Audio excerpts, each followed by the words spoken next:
visiter notre site web à l'adresse www.zoneparallèle.com.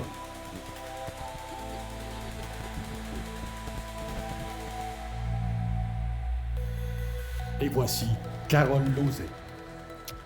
Bon samedi à vous tous et toutes et bienvenue dans la zone parallèle. Bonjour Steve, comment vas-tu? Très bien, et toi-même? Oui, je t'entends donc bien pas fort. Et tabarouette, attends un petit peu, on va t'arranger ça. Hein, Patricia? Honorine, je l'entends pas fort toi non plus. One, two, one, Ok. two. C'est mieux? Bon, pouf, pas bébé. OK, Mais monte on un va peu. mettre ça. OK, attends, boy. Et là, maintenant, ça devrait être un petit peu plus fort. Un peu, OK, un peu. donc, sinon, tu monteras le volume sur la console. Ouais, ben c'est ça que j'ai fait. Là. Je l'ai monté un peu en plus là, parce que c'est ça, je OK, t'entends. ça Je veut juste t'entends au dire loin. que notre son va devenir plus balancé de ton côté et du mien, parce que les Oui, auditeurs se plaignaient souvent qu'il y avait un débalancement, que moi et les invités qui étaient par StreamYard devenaient beaucoup plus forts que ta source audio à toi. Donc, si exact. les choses deviennent plus balancées, ça va être encore plus agréable pour les gens qui vont écouter le podcast par la suite. Sinon, je rappelle que la version vidéo, on va pouvoir l'avoir dans une semaine. Sinon, je suis tombé dedans, je les ai reçus. Puis, là, je suis juste rendu à lui. Mais OK. je te dis, pour ma semaine de travail, là, à tous les soirs, je revenais en auto avec ma conjointe, celle qui conduit. Fait que moi, dans ce temps-là, je lis. Mais ça claque. Dans les chemins où ce que je me promène, ça claque. J'en ai versé des larmes, puis pas à peu près des mémoires qui refont surface. Tu sais, pas comme si ça vient m'inonder, là, mais plus des moments qui refont surface, comme une boucle qui vient de se boucler, puis que, OK, on vient de passer à autre chose, là, c'est terminé. Fait que c'est quelque chose à lire comme livre. Je sais que l'impact n'est pas identique pour tout le monde. Ça vient fesser tout le monde d'une façon plus individuelle. Mais Ou fessé ou confirmé. oui, oui, des confirmations, oui, il y a plein de confirmations. Comment je pourrais dire ça? Tu sais, il y a la façon que tu te vois, puis où ce que tu es rendu réellement. Ouais. Habituellement, tu sais, tu te vois pas mal plus loin d'où ce que tu es réellement rendu. Puis des fois, c'est l'inverse. Puis ça claque. Ça claque aussi de comprendre que il y a certains pas qui ont été faits sans comprendre la profondeur. Puis à partir du moment que t'en saisis la profondeur, ta barouette, là, il y a des choses qui ne se passent plus comme avant. Tu te trouves à être informé en tout temps de bien des choses à laquelle tu n'as rien demandé, tu reçois juste l'information, ça descend tout seul. Mhm. Ouais. Fait que, mais tu sais, ça, c'est dans ton quotidien, là, c'est tous les jours, là, non-stop, là. En tout cas, présentement, c'est pas suffisamment harassant pour dire que ça m'empêche de fonctionner dans ma vie de tous les jours. Mais c'est fou comment on saisit même pas un petit pourcentage de la réalité qu'on voit devant nous. Avec tout ce qui se passe, avec tout ce qui c'est autant dans le physique, autant dans l'astral, autant dans toutes sortes de choses qui nous entourent, qu'on voit pas nécessairement avec nos yeux, mais que c'est quand même là, puis peu importe où ce que tu te promènes, ben, tu, tu, tu, tu ressens ces énergies-là. Des fois, tu ressens des choses assez bizarres. On dirait que tu passes, ça me donne l'impression d'être comme le palmolive qui est dans une eau graisseuse, là, puis pouf, ça part dans tous les sens. Ça. Hey, un bel exemple.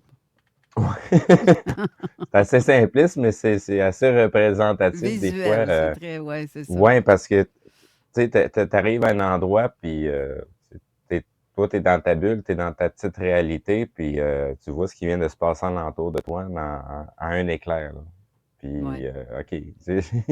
En tout cas, c'est capoté, tu sais, de se rendre compte à quel point on n'est pas attentif au réel versus Exact. toute l'illusion qu'on nous dessert à tous les jours, Mhm. pré-mâchée, dans les nouvelles, dans les programmations des gens qui nous entourent. Mais en tout cas, Mais ce qui me rend heureuse, moi, dans tout ça, c'est de voir que beaucoup de gens s'éveillent, que beaucoup oui. de gens commencent à constater qu'il y a quelque chose d'extraordinaire qui se passe à quelque part, mais que les gens sont pas capables de mettre le doigt tout dessus. Mais c'est comme si, oups, il y a une porte, il y a un voile qui vient de se lever à quelque part.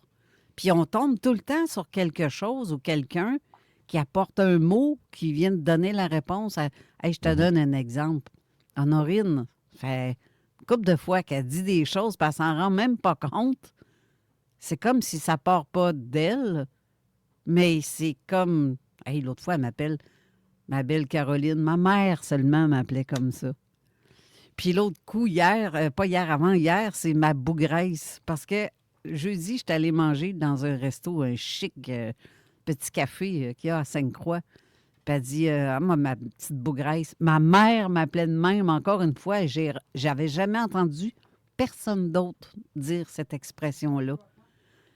Ben là, ça serait le fun, tu parles devant ton micro, parce que, Bah, en fait, je l'emploie pas.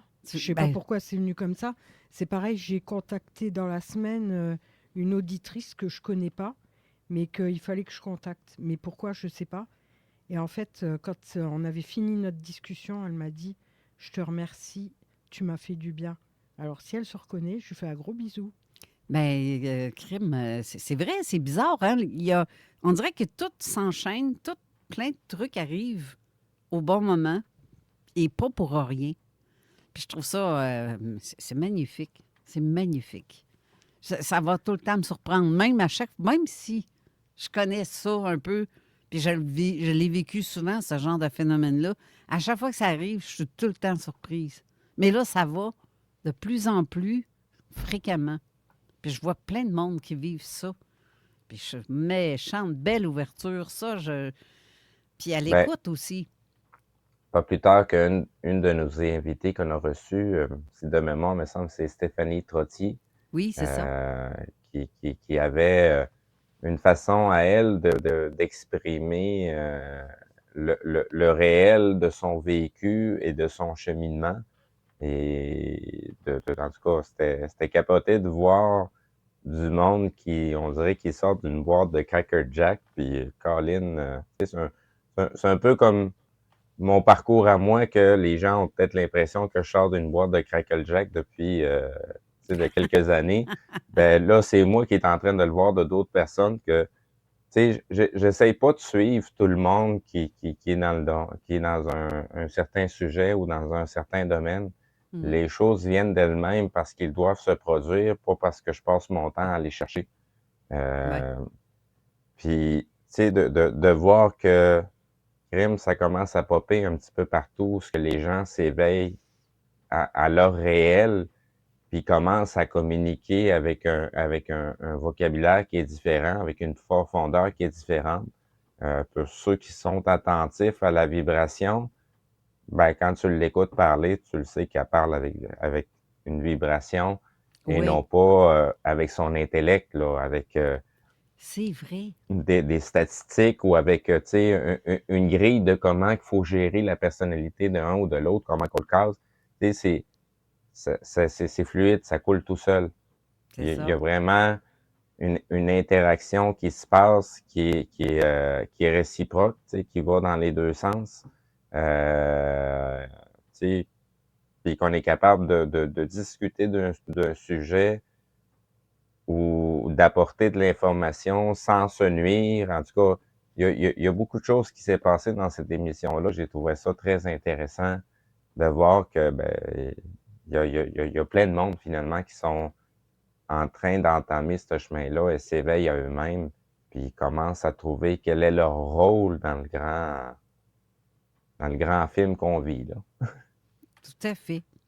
Et l'invité qu'on reçoit aujourd'hui, je sais que Il y a toujours des gens qui critiquent ou qui sont déçus pour certaines choses qu'on peut dire. Je le vois dans les commentaires, surtout sur YouTube. Il y a des commentaires que j'ai vus à ton égard, Steve, où ça disait, bon, encore, il dit encore, oui, il y a des choses que Steve dit, que ça peut taper ses nerfs ou ses rognons, comme mon père disait, pour eux, c'est pas nécessaire, mais pour d'autres, ça l'est nécessaire. Parce qu'il y en a qui ne sont pas rendus à ce cheminement-là Non. de compréhension. Fait que, tu sais, on touche à tout le monde. C'est juste qu'il faut comprendre ça, qu'on n'est pas tous rendus nécessairement au même niveau de compréhension de tout. Puis ça, il y a eu aussi qu'on nous disait, bon, ben, vous ne laissez pas parler Sandra. C'est parce que c'est pas un monologue que Sandra vient faire à l'émission. Elle vient répondre à nos questions. Ça aussi, il faut que vous le compreniez parce qu'on jase entre amis ou autour d'une table ronde. Puis Pour, on a besoin de poser des questions. je vais faire une petite parenthèse. Pour que Sandra puisse parler, ça lui prend des questions. Ben, C'est comme ça que ça descend. S'il n'y a pas de oui. questions, oui, elle peut partir sur un sujet, mais avec une question, ben, la question a une vibration, puis cette vibration fait qu'il va y avoir de l'information qui va descendre parce que c'est le moment que ça descende. C'est Fait ça. que des fois, c'est des choses qu'elle a déjà parlé, puis des fois, c'est des choses qu'elle a jamais parlé parce que présentement, ben, c'est le moment que ça doit descendre. Exactement. Puis c'est pas mm, tout le monde qui la connaît, Sandra. Mais le fait que nous, on la reçoit et qu'on lui pose certaines questions, puis qu'elle y répond et que nous, on revient à la charge avec notre ressenti, notre commentaire, bien, on est critiqué parce qu'on fait ça. Mais crime! À quoi on sert? c'est nos chemins individuels. On reçoit aussi Sandra Vimont pour quelle raison? Parce que on est dans ces chemins-là. On a nos propres questions, puis on souhaite que par nos questions, en même temps, les gens vont trouver des réponses ou, au minimum, vont trouver le chemin pour aller contacter Sandra Vimont. Exactement. Parce que Puis très là, honnêtement, ça vaut le détour. c'est ça. Ben, sans plus tarder, je pense qu'on va la faire rentrer. Oui, mais là, chialez pas, là, parce que Honorine va lire les questions des auditeurs, parce que les auditeurs peuvent en poser des questions aussi. C'est pas Oui. juste nous. Donc, on vous invite à venir poser les questions. Il y a des choses que vous voulez comprendre plus et élaborer ce qu'elle peut dire. Bien, faites-le. C'est comme ça qu'on discute en groupe. Sinon, petit point avant de recevoir Sandra. La vignette, c'est même pas moi qui ai choisi le sujet, là. Je faisais la vignette, puis c'est ça que j'ai entendu dans ma tête, là, que c'était ça le sujet qu'on parlait, le contact avec l'esprit.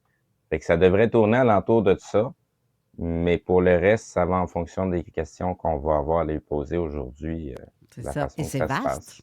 C'est vaste. Oui, en très fait. vaste, c'est très C'est profond. ça. Exact. Bonjour, Bonjour, Sandra. Sandra.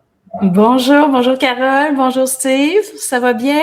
Ben oui, et Oui. toi-même? Oui, ça va bien, merci. Toujours aussi rayonnante, le sourire aux lèvres, toujours. C'est le fun, agréable. C'est bien Ah, plus le fun. Je discutais avec quelqu'un qui dégage une belle énergie comme la tienne. Je trouve ça le fun. Puis merci d'avoir accepté l'invitation de Steve à revenir à l'émission aujourd'hui parce que on veut une suite. Hein? Oui, moi ça me fait plaisir d'être là. C'est excellent. Nous autres aussi, ça nous fait plaisir que tu y sois. Oui, oui, effectivement, surtout avec l'emploi du temps que tu as assez chargé, merci de ta présence. On va en profiter. On va peut-être en abuser juste une petite affaire, là, mais C'est correct, c'est permis. On peut en abuser au moins 1h30, là, 1h03. Absolument. C'est cool.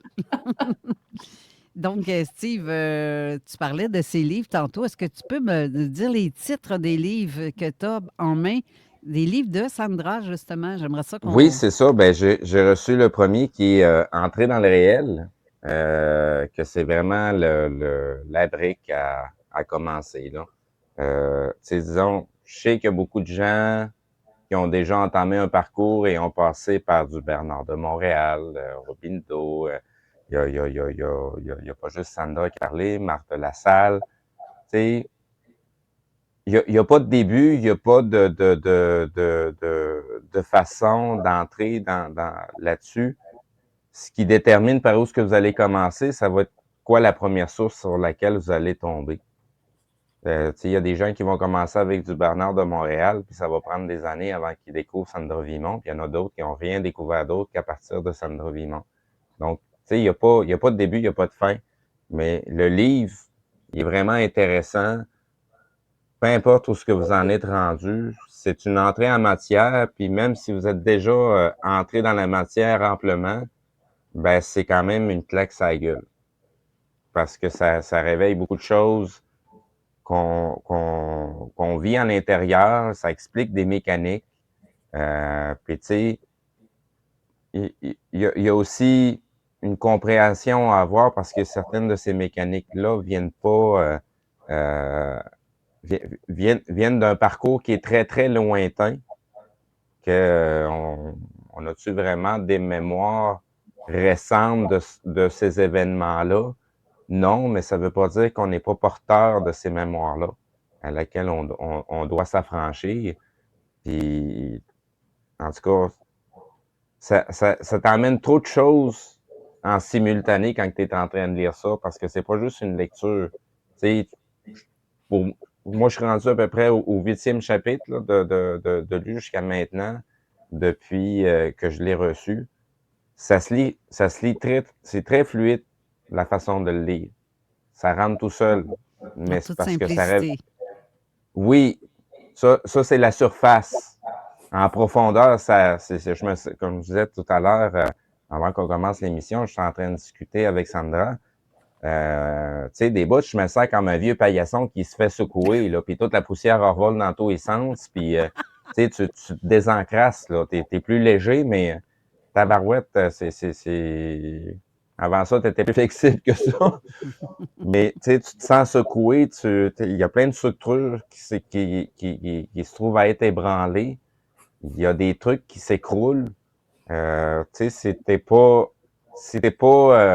déjà vécu cette expérience-là quand tu as des structures qui s'écroulent en toi, ça peut être extrêmement souffrant parce que c'est comme si t'avais une montagne en avant de toi qui cachait le soleil, puis là, il vient d'arriver un tremblement de terre, puis là, il y a une fissure qui vient de se faire, puis t'as le premier rayon de soleil qui te pète dessus, là. Ça te donne cette impression-là, quasiment. Mais quand tu as déjà vécu ces phénomènes-là de structures qui s'écroulent en toi, puis que là, ça vient de réveiller beaucoup de choses qui étaient là, mais que tu n'avais pas saisi de cette façon-là, ou que tu n'avais pas compris la profondeur, à quel point ça pouvait être important. Parce que des fois, il y a des choses à laquelle qu'on voit banales, puis c'est loin d'être banal. Puis C'était quoi le but, Sandra, quand tu as écrit ce livre-là? D'ailleurs, il a été écrit quand? Ça fait quand même quelques années. Je l'ai commencé en 2015. Alors, 2015-2016, ça a pris un bon 2 ans à écrire. Je dirais même jour et nuit. Donc, à cette époque-là, justement, j'étais dans le cœur de mon initiation solaire. Puis, je ne pouvais plus rien faire d'autre que ça. Dans le sens, j'ai perdu ma santé, mon travail parce que j'avais plus la santé. Disons que toute ma vie s'est effondrée à ce moment-là. Puis c'est la seule chose que j'étais capable de faire. Alors, l'insomnie, troubles digestifs, alors c'est comme dire, mon corps a été complètement bousillé par justement tous les changements qui devaient s'actualiser puis qui s'actualisaient en moi. Donc, disons, je l'ai vécu quand même assez difficile, mais comme on dit, l'esprit fait bien les choses. Alors, il s'est organisé que je puisse parler le réel de ce que j'avais appris, de ce que je continuais à apprendre. Ce qui est intéressant de savoir, c'est que ce livre-là, je l'ai reçu comme une vibration dans mon mental, mais tout d'un coup, paf! Puis ça a pris 2 ans à réussir à le mettre en mots. Alors, c'est quand même curieux, tu sais, c'est pas quelque chose que je pense, puis là, je réfléchis, puis je m'assois sur le bord de mon bureau, puis j'ai une bonne idée.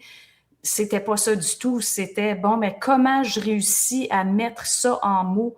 c'est tellement gros, c'est tellement immense. Donc, c'est un livre qui est une vibration. C'est loin d'être un ouvrage mental, scientifique, réflectif ou encore moins un roman. J'ai trouvé ça intéressant, Steve. Tu dis, ben moi, je lisais ça, puis ça rentre tout seul. Donc, Oui. ceux qui lisent puis que ça rentre tout seul, c'est parce que vous êtes prêts. Ce que ça veut dire aussi, c'est que vous n'êtes pas en train de tenter de réfléchir mentalement ce qui est écrit. Vous le laissez rentrer, vous traversez, puis ça devient d'une évidence incroyable.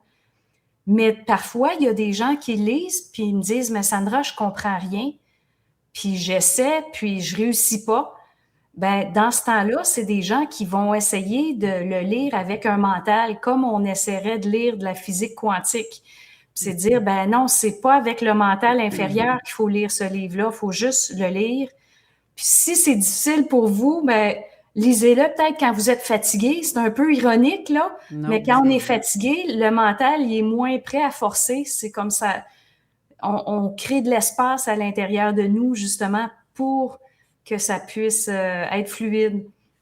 C'est drôle que tu parles de fatigué parce que des fois, j'ai même pas eu le temps de faire un paragraphe et mes yeux fermaient tout seuls puis je m'endormais.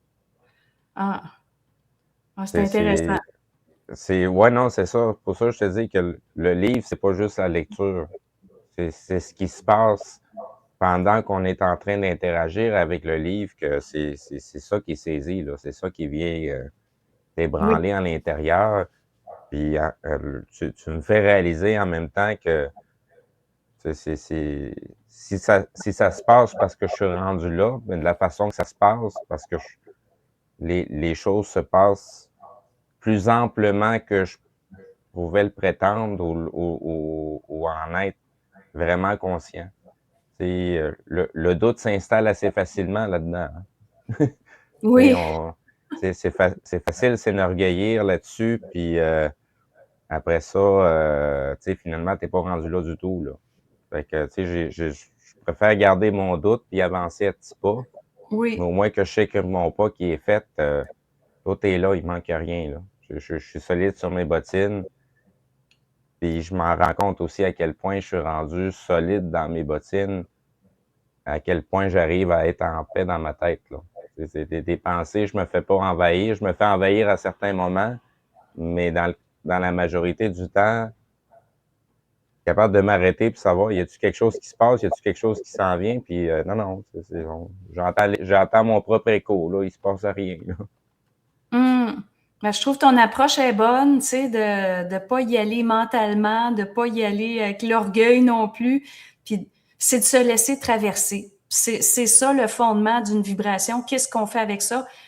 On laisse ça nous traverser. Puis ça génère ce que ça a à générer. Puis ça génère un état de conscience altéré. C'est ce que ça va faire. Ça génère de la fatigue. Donc, un état de conscience altéré aussi, c'est Ouais. OK. Si ça nous donne de l'énergie, c'est OK. Donc, ça va aller toucher ce que ça a à toucher. Ben, c'est parce qu'on peut pas baser le phénomène qui se passe en l'intérieur avec la façon que notre corps physique réagit. Parce que des fois, ça a aucun rapport avec ce qui se passe avec l'intérieur, mais le corps, il réagit quand même de cette façon-là. Parce que, tu sais, au moment où je me suis endormi, on est sur le retour à la maison, tu sais, du travail. C'est sûr, j'ai ma journée de travail dans le corps, mais que je m'endorme aussi facilement dans une voiture, c'est rare en tabarouette, là. Mais, tu sais, où est-ce que je peux amener, pourquoi que ça s'est produit? Ben, je suis en train de lire. Je finis un paragraphe, puis je ferme les yeux, puis poum, je suis parti. Puis il se Ouais, passe plein de choses dans mon écran mental, mais mon corps physique, lui, il fait dodo. Il est parti. ouais. C'est intéressant. C'est comme une intégration qui se fait. Je pourrais comparer ça, justement, cette vibration-là. C'est comme de la musique. On réfléchit pas normalement, là, en tout cas. On n'aurait pas à réfléchir la musique. On la vit. Exact. C'est Exact. J'aime c'est ça. vraiment le même parallèle, justement, qu'avec la vibration, où tu sais, il y a un spectacle, puis là, si les gens n'applaudissent pas à la fin du spectacle, qu'est-ce qui se passe? Ben, on tombe à un moment où est-ce qu'on va absorber l'énergie du spectacle. Mais dans la société, on brise tout, hein? Il y a un spectacle, là, tout le monde applaudit, ça vient couper la vibration. Dans certains pays, on n'applaudit pas, les gens ne réalisent pas dans le monde occidental que c'est possible, mais dire si on est capable de se donner cet espace-là qui est aussi important que le moment de la musique. Donc, je vois ça aussi comme le moment d'endormissement que tu as pu vivre, c'est de dire, bon, ben là, tu tombes en moment d'absorber ce qui t'a traversé, puis ça vient faire un travail qui continue. Les Ah, gens ont ça, l'impression, mais quand on dort, il se passe rien. Non, non. Et shit. On régénère, on intègre, il y a des choses qui se placent, qui s'installent. Ben, C'est drôle parce que tu parles de ça, la musique, parce que il y a une vingtaine d'années, je faisais du tai chi, puis le professeur nous mettait de musique, puis il disait laisse rentrer les notes dans toi, Ah oui. vibre toutes les notes que tu vas entendre, laisse-les rentrer jusqu'au fond de toi-même, puis regarde, observe ce que ça va faire. C'est assez pété, ça, là. Depuis ce temps-là, souvent de fois, quand j'écoute une musique, c'est ce que je fais. Je la laisse pénétrer, puis je vibre avec. C'est fou, je sais pas, on dirait que ça fait un clean en dedans, un ménage, ça fait tellement du bien, là. C'est vraiment, tu vibres au son de la musique, c'est fou, là. Ouais. Puis j'imagine c'était une musique qui était douce, agréable. Donc, qu'est-ce qui arrive dans ce temps-là? Mais les corps, ils se détendent, puis notre énergie peut se déployer au lieu d'être pris avec un aura proche du corps. C'est un peu aussi le phénomène du tai chi. L'aura se détend. Oui. Il y a comme une bulle d'énergie qui se place. Puis on est dans l'énergie. Puis ça serait un bon temps, justement, de lire aussi, tu sais, de dire, bon, ben, on n'est pas dans notre tête.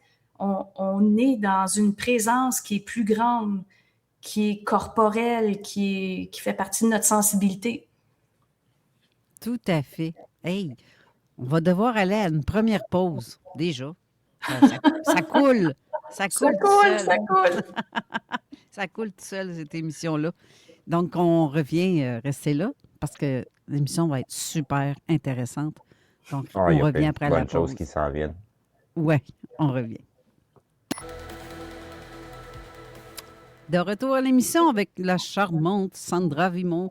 Et Steve, tu as d'autres livres aussi que tu disais que tu avais en possession. Tu as tout eu ça dernièrement, en fait. Oui, ben c'est ça. Moi, j'ai commandé le package au complet. C'était beaucoup plus simple, moins dispendieux côté transport de toutes les faire venir. Donc, lors de la révélation, reprendre l'autorité du pouvoir sur les plans invisibles et anéantir le martyr humain. Et l'autre, qui est comprendre la différence entre la déchirure et le dévorement fusionnel. Mais il y en a, me semble de mémoire, il est supposé d'avoir un quatrième qui est au four présentement, que la cuisson n'est pas terminée, là. Mais j'ai hâte d'embarquer dans celui-là. Parce que comment je pourrais dire ça? Avec le parcours, même s'il est rapide dans le supramental, jusqu'à maintenant, tu es la seule qui aborde cet aspect-là, le principe d'amour, la considération de l'autre. Parce que tout ce que j'ai entendu jusqu'à maintenant, ça se passe dans l'individu, puis que le reste de la planète en l'entour, on s'en tabarnak. Il y a juste notre ego qui compte, il y a juste notre cheminement à nous autres, puis le reste, peu importe ce que t'es rendu, je m'en crisse, moi j'avance. Puis c'est ça qu'à un moment donné, quand on est dans ce chemin-là, et qu'on garde un pied sur terre en se disant, ben c'est parce que j'ai une conjointe, là. Tu sais, T'es pas tout seul au monde. T'as un enfant, t'as tout autour de toi pour... non, ben au-delà de cet aspect-là, tu sais, quand tu t'intéresses à quelqu'un, tu t'intéresses beaucoup plus loin que juste la façade de la société ou les programmations qu'on a. Exactement. Et je trouvais ça aberrant de dire que moi, j'avance et ma conjointe reste en arrière. Ou qu'est-ce que je fais n'a aucune influence sur elle. Puis tout ce que je découvrais me menait à dire, ben non, on s'en fout de ce qui passe pour elle. Elle a son propre chemin. Ben non, ça marche pas, là. C'est ça que j'aime de Sandra, sur ce côté-là. Parce que c'est exactement comme ça que je pense aussi. Ça prend ça. de l'empathie, parce qu'on ne fait qu'un, hein, tout le monde ensemble. On peut Mais ne faire qu'un. il y a quand même des pièges là-dedans, là. Oui. C'est vite dit d'être empathique, mais on peut être empathique puis se faire inonder totalement par l'autre. Comme on peut être empathique puis y aller avec un petit peu plus d'intelligence pour jouer ton rôle, mais sans mettre de l'huile sur le feu. Ben, il y a des limites. Façon de le dire. Oui, non, on c'est doit. ça. Ben, c'est parce que ça, faut que tu prennes de l'expérience là-dedans. Là, faut que tu le vives. Là. Ça arrive pas bang comme ça du jour au lendemain que tu es capable de faire ces choses-là parce que tu as dealé toi-même aussi. Là. Tu sais, Ouais. c'est ça la beauté de la chose. C'est ce que je refusais. Je vais le dire, je vais le verbaliser de cette façon-là, même si la personne qui me l'a dit elle l'écoutera pas. Là, mais en tout cas, ça a besoin d'être verbalisé. Il y a certaines structures à laquelle j'ai toujours refusé de détruire ou qui s'écroulent parce que j'y voyais une profondeur beaucoup plus grande. Et c'est avec le matériel de Sandra Vimont que j'ai pu saisir à quel point c'était beaucoup plus important que je pouvais le prétendre. Mais moi, j'ai eu la brillante idée de dire non, ça, faut que ça reste. Pour quelle raison, je ne sais pas, mais il fallait que ça reste. Je suis contente de l'entendre, Steve. Parce que c'est pas mieux, tu sais, ça prend de l'amour. Sinon, ça fait comme égoïste, ou je vis pour moi, puis fuck you, puis moi, I'm the best, fuck the rest. Ça sonne trop de même, puis ben non, les autres autour ont besoin. Puis toi, tu as besoin aussi, parce qu'on chemine tout le temps avec les autres aussi. On apprend. L'aberration n'est pas loin, disons, si on ne s'occupe pas de l'autre, du rapport à l'autre. Tu sais. Il y a soi, il y a l'autre, il y a l'individuel, il y a le collectif. Oui. Ça fait toute partie des choses qu'on intègre là, pendant notre initiation solaire. On pourrait dire, mais il y a le yin, le yang, l'homme, la femme. Alors, c'est vraiment dire, ben, on ne peut pas être tout seul. Il y a toujours une fine ligne à trouver justement dans le rapport à l'autre, le rapport à l'extérieur. Alors, je trouve que c'est important. Puis souvent, de la façon je vais le dire dans mes cours, je vais dire, ben, ça prend un équilibre entre l'intelligence et l'amour. Puis plus précisément, ben, de l'intelligence, c'est pour soi. Alors, c'est sûr que dans le milieu supramental, les termes, on va vraiment les définir un peu différemment. L'intelligence, c'est pour soi, c'est de l'identité, c'est apprendre à dire non, c'est mettre nos limites, c'est d'être en colère puis dire « Hey, arrête, ça suffit ». Donc, ça, c'est de l'intelligence identitaire, d'esprit, dans l'ego. Puis après ça, ben, l'amour, ben, c'est est-ce que j'ai tenu compte de l'autre dans ce que j'ai dit ou dans ce que j'ai fait? La sensibilité de l'autre. Par exemple, je ne pourrais pas donner une conférence puis crier pendant 2 heures s'il y a quelqu'un qui a un système nerveux sensible dans la salle, parce que lui va être obligé de sortir. Parce que je ne respecte pas son niveau de sensibilité. Mais encore, faut-il être capable de ressentir cette sensibilité-là chez l'autre? Est-ce qu'on est capable de le faire? C'est pour ça aussi, dans mes formations, j'ai une formation de communication, ben, le rapport à l'autre, comment qu'on le vit dans une perspective supramentale. Donc, où est-ce que je peux être capable de me respecter? Où est-ce que j'ai de l'identité? Où est-ce que je peux mettre mes limites? Puis, où est-ce que l'autre aussi a sa pleine place? Puis, j'ai pas à faire des compromis psychologiques dans mon rapport à l'autre. Puis ça, on le comprend rapidement. Il y a toujours une fine ligne qui sépare mon rapport à l'autre, où est-ce que chacun peut être dans son intelligence, puis on peut ensuite se rencontrer sur un terrain de cordialité, d'amour, de respect, et ainsi de suite.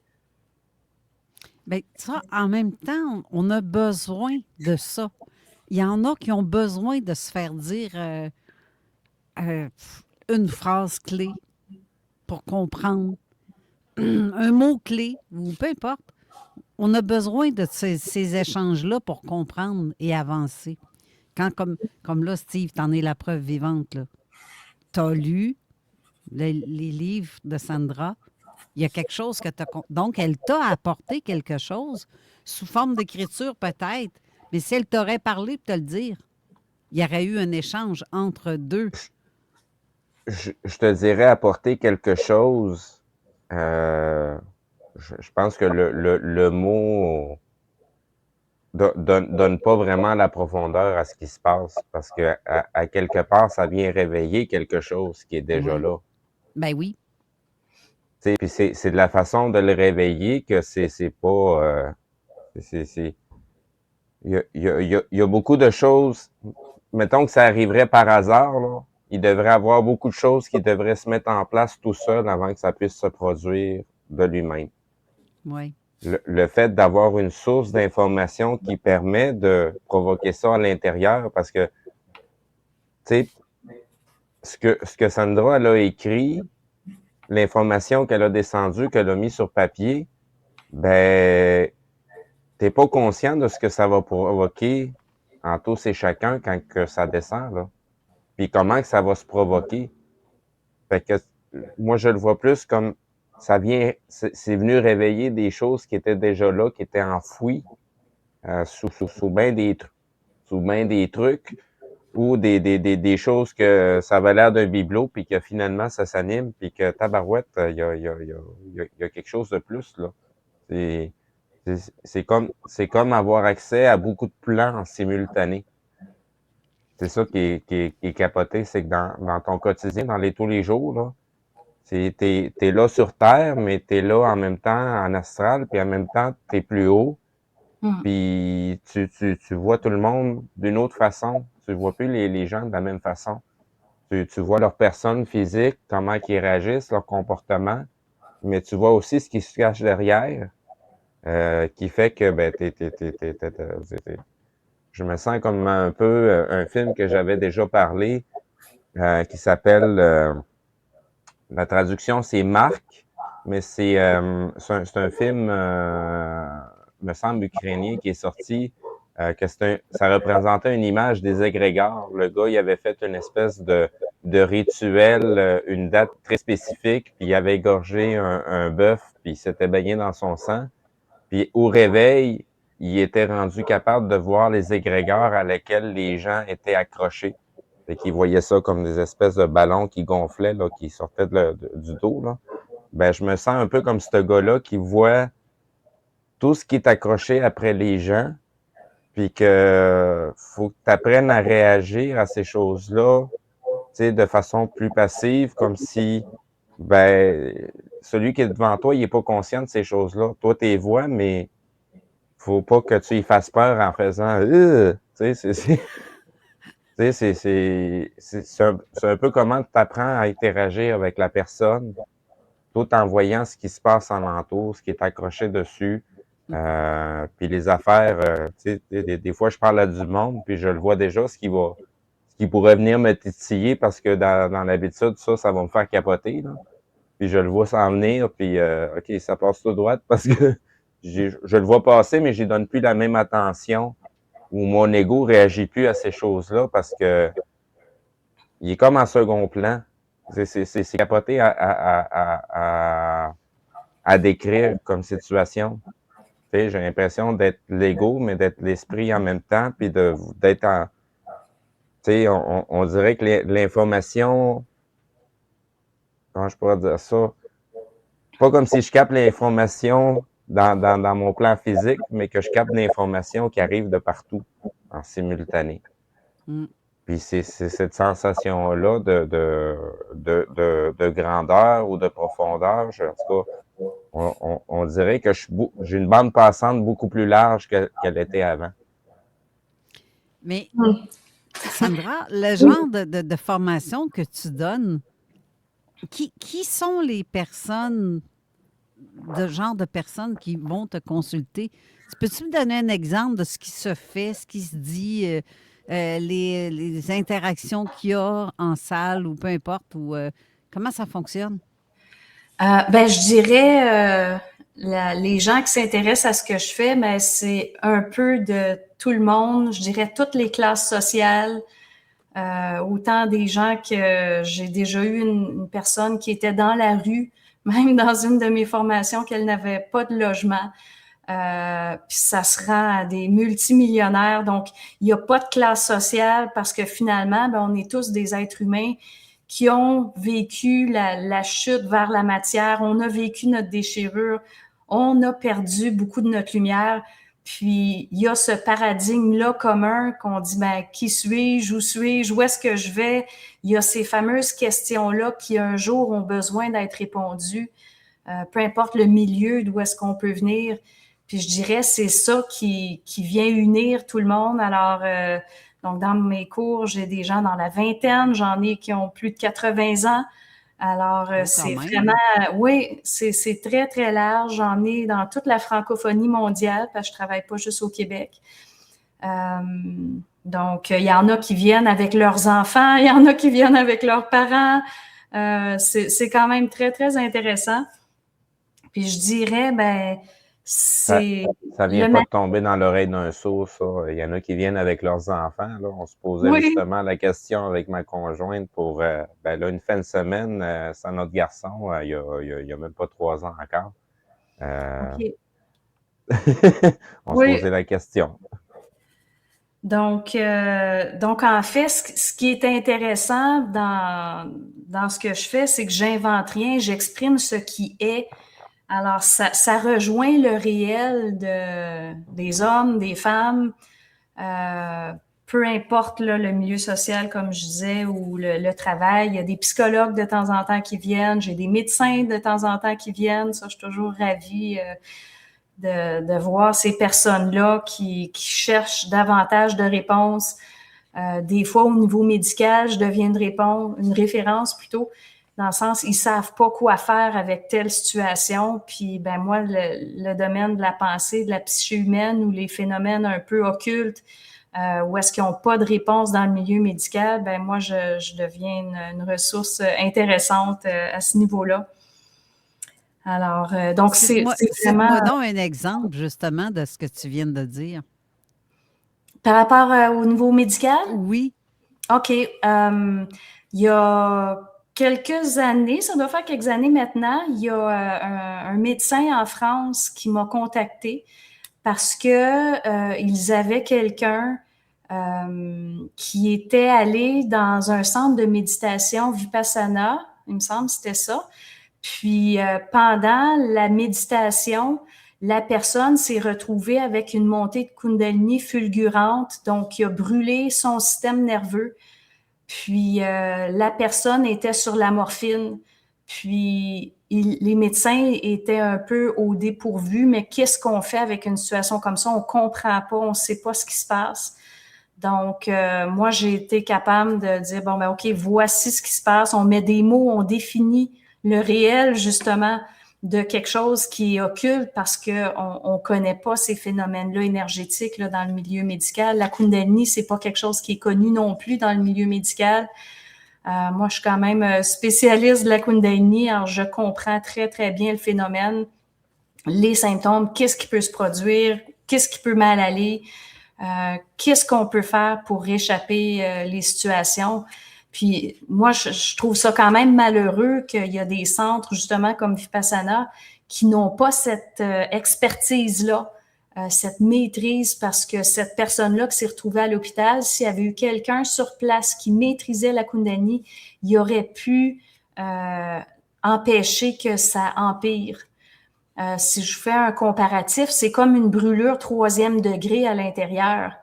Tout de suite, on va penser à quoi? De l'eau, de la glace, on va vouloir du froid. Mais si on ne fait rien, mais qu'est-ce qui arrive? Cette chaleur-là qui est accumulée dans le corps, mais continue à brûler, continue à faire des séquelles. Donc je trouve qu'il y a un grand manque d'information dans la société par rapport à cet occulte-là. Puis un jour, il va falloir dire, il n'existe pas juste un corps matériel. Il y a des phénomènes énergétiques subtils. Pourquoi qu'on accepte l'acupuncture, mais qu'on ne connaît pas la Kundalini? Pour moi, c'est une grosse, grosse aberration. Justement, parle-moi de ça, la Kundalini. Qu'est-ce que ça fait? Comment l'activer? Comment faire attention à... Parce qu'il y a des auditeurs sûrement qui disent « J'ai entendu dire ce mot-là, mais qu'est-ce que ça fait? Qu'est-ce que ça mange en hiver? Je ne le sais pas. » on veut savoir plus. C'est quoi la Kundalini? OK. Dans mes termes à moi, je vais l'appeler une respiration de feu. Alors, tout le monde connaît la respiration de l'air, hein, avec le nez, les poumons, on inspire, on expire. Donc, il y a le même phénomène à un niveau plus subtil dans le corps. Donc, il y a vraiment une énergie de feu qui monte la colonne vertébrale, qui se rend jusqu'à la tête et qui doit ensuite redescendre par l'avant du corps. Puis ensuite, ça remonte, puis ça redescend. C'est vraiment comme une roue d'énergie. Le yang qui monte, le yin qui descend. Alors, je fais un petit parallèle parce que tantôt, on dit l'équilibre, le yin, le yang. Si on s'occupe juste de nous, mais c'est comme dire on inspire, on inspire, on inspire, mais est-ce qu'on expire un jour? Donc, l'intelligence, l'amour, moi, l'autre, l'individu, le collectif, c'est toujours en corrélation avec une autre composante. Alors, donc, la Kundalini monte, redescend. Puis, qu'est-ce que ça fait? En fait, j'ai une formation ou un séminaire Amour, sexualité, Kundalini où est-ce que j'explique pendant 2 jours l'amour, la sexualité, puis comment fonctionne la Kundalini parce qu'il y a vraiment une intégration qui peut se faire de l'énergie de la Kundalini seule. Ça peut rouler tout seul à l'intérieur de moi, mais je peux aussi travailler ma Kundalini avec l'autre dans la sexualité. Puis ça va amener justement beaucoup plus d'énergie. Ça va amener des phénomènes qui peuvent être très occultes, on va le dire comme ça, ou assez inattendus, mais extrêmement intéressants. Ça change toute la perspective de la sexualité humaine. On peut plus vivre la sexualité comme avant. Il suffit de goûter à cette sexualité-là avec Kundalini, sans toutes les entités, sans tout le besoin de performance, puis tout d'un coup, on fait « wow », mais on rentre dans quelque chose d'autre complètement. Donc oui, il y a l'aspect sexualité, il y a des aspects de santé, parce qu'enfin, l'énergie circule, parce que si c'est pas actif, ben il y a une stagnation dans les corps. Alors, on pourrait dire, ça fait partie du Saint Graal, tu sais, qu'on a recherché depuis tellement longtemps. Ça apporte de la vitalité, ça apporte de l'énergie, ça aide à se vitaliser. Puis si on le vit avec quelqu'un dans la sexualité, ben ça vient apporter encore davantage. Sans Kundalini, il n'y aurait pas de fécondation, ça va jusque-là. Puis on peut aller tellement loin dans les explications. Puis pour répondre, mais comment on active ça? Oui, on est intéressé. On doit pas forcer la Kundalini parce que ça peut être dangereux. Souvent, ça va partir tout seul. Je dirais la plupart du temps, quand ça part tout seul, c'est sécuritaire. Ça va commencer tout doucement, des petits picotements dans les mains, dans les pieds, puis tranquillement, il peut y avoir des petits spasmes qui se font dans le corps. On réalise, puis je peux le bloquer, je peux l'arrêter quand je veux, mais si je laisse mon corps aller, je réalise, j'ai des micro-mouvements qui commencent à s'installer, comme un rythme qui se donne, une vague dans notre corps qui commence à s'actualiser. Où est-ce que ça devient dangereux? Ben, souvent des gens qui vont se faire provoquer, parce qu'il existe des gens qui font ça, qui provoquent les gens, vont se retrouver avec une Kundalini trop forte.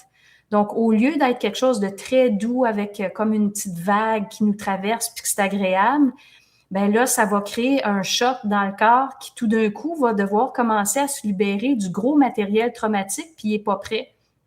Donc, ça peut devenir des coups de pied, des coups de bras, puis ce que j'ai vu chez plusieurs personnes que ça a été activé de manière extérieure, ben justement, la Kundalini est trop forte. Puis là, les gens me disent, mais là, je suis plus capable de fonctionner. Là, c'est comme tout le temps là.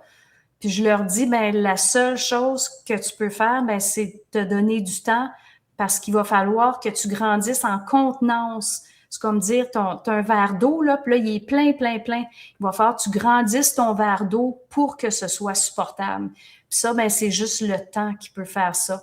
Alors, moi, je recommande pas de provoquer.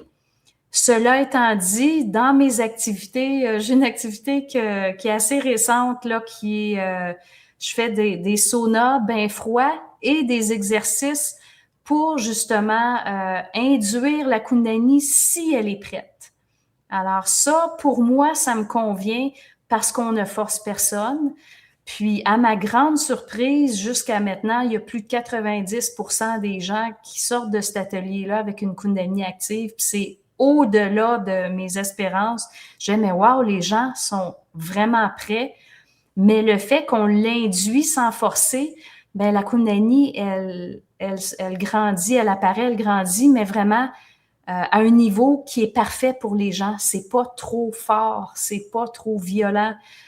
C'est Puis, maîtrisable.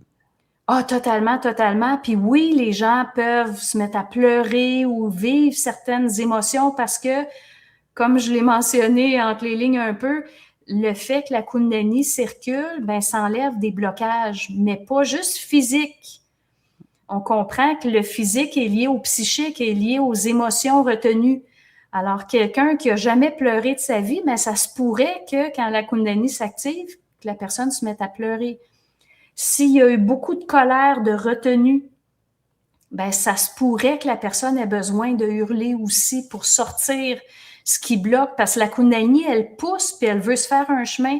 Donc, partout que c'est bloqué à l'intérieur du corps, ben la Kundalini va dire « OK, j'arrive », puis on débloque.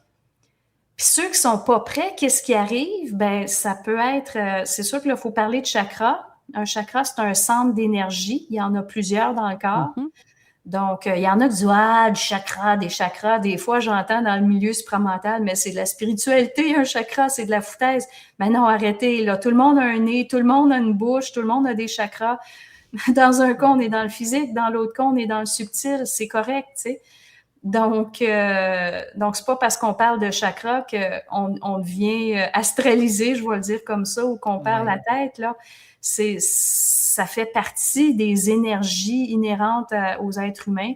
S'il y a un chakra qui est bloqué pour une raison quelconque, ben l'énergie de la Kundalini va monter puis elle va arrêter à ce chakra-là. Puis oui, ça peut faire une douleur, une pression. Moi, avant que ma Kundalini s'installe, tu parlais de Tai Chi tantôt, Carole, ben moi, j'étais dans le Tai Chi, puis les enseignants, ben, c'était des maîtres, on appelle ça des maîtres là, dans le Tai Chi, donc c'était des maîtres chinois, puis assez curieusement, ils n'ont pas été capables de m'accompagner. Moi, je leur disais, j'ai une oppression thoracique à chaque fois que je fais du Tai Chi, parce que mon chakra cardiaque était bloqué, l'énergie passait pas. Puis dès que je commençais ma forme de Tai Chi, ben là, ça se mettait à cogner au niveau cardiaque, puis ça passait pas. Puis là, j'avais des douleurs. Puis encore une fois, comment ça que les gens connaissent pas ça? Puis j'aime, malgré le fait que j'avais des enseignants quand même assez âgés, là, de plus de 80 ans, qui sont supposés de maîtriser l'énergie, tu sais, justement parce qu'ils enseignent le Qigong, ils enseignent le Tai Chi, Ouais. puis ils n'ont jamais été capables de m'aider, puis c'est pour ça que j'avais arrêté à l'époque le Tai Chi. J'ai dit, ben je vais aller régler ça. Puis quelques années plus tard, ben, ma Kundalini, elle a parti, puis ce problème-là, ben, il a disparu.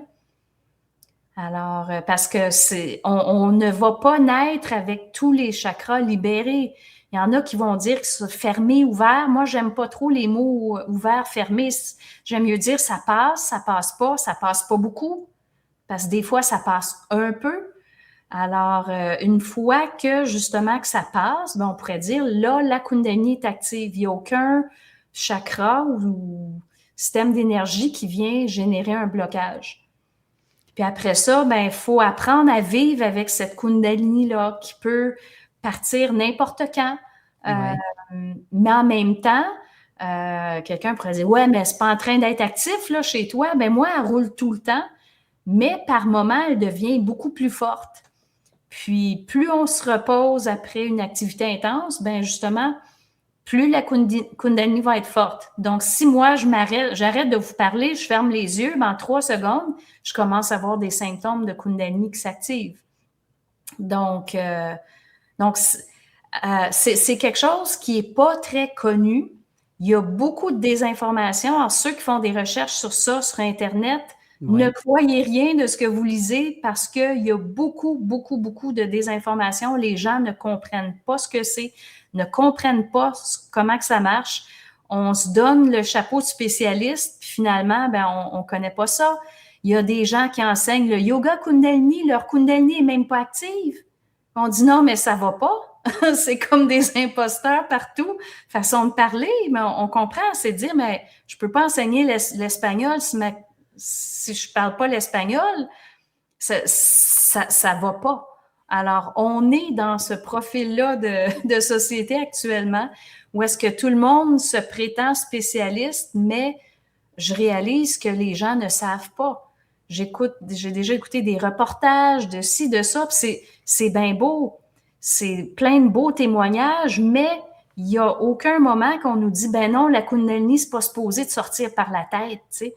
Puis c'est pas supposé d'être lié à des serpents, puis c'est pas supposé de X, Y, Z. Donc, il y a beaucoup de dangers, il y a beaucoup, puis je dis danger, puis je pèse mes mots, là, parce que quand on active une Kundalini, puis on n'est pas conscient de ce que c'est, on l'active dans un contexte d'enseignant de yoga qui parle de serpents, ben ça, ce sont des entités qui viennent manger votre Kundalini. Donc, vous ne profitez pas de votre Kundalini, même si elle est active.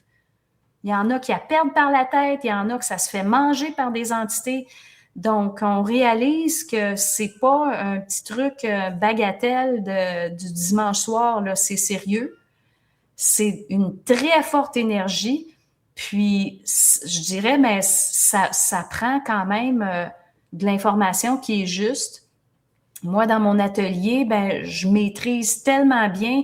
S'il y a quelqu'un qui tombe dans un état de crise, ben moi, je sais quoi faire, je vais agir, puis il y aura pas de conséquences parce que je maîtrise tellement bien l'énergie, je la vois, je le vis, parce que ma réalité ne s'arrête pas à la matière. Ma réalité, mais c'est comme disait Steve tantôt, tous les plans à la fois. Il y a le corps physique, il y a le corps vital, il y a le corps astral, il y a le corps mental, il y a le corps qui est de l'esprit qu'on appelle le double lorsqu'il y a eu fusion. Bon, il y a tous ces corps-là, puis faut être attentif à tous ces niveaux-là d'énergie, puis ensuite aux entités, puis on dit, oh là là, mais ça en fait des choses à s'occuper. Oui, ça en fait beaucoup.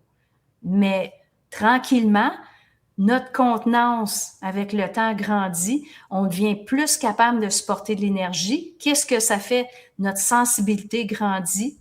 Donc, on se retrouve justement, quand on commence à vivre la fusion avec l'esprit, on n'a plus juste la sensibilité de notre corps physique, de notre corps vital puis notre corps astral. Alors, on pourrait dire la spiritualité va servir à rendre le corps astral encore plus puissant, encore plus fort, encore plus sensible.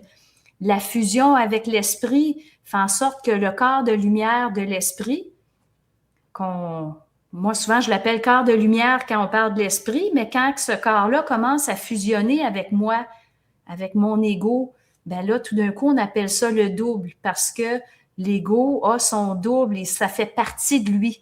Ça fait partie de l'énergie de l'esprit qu'il a intégrée, qui fait partie de sa réalité dans le quotidien.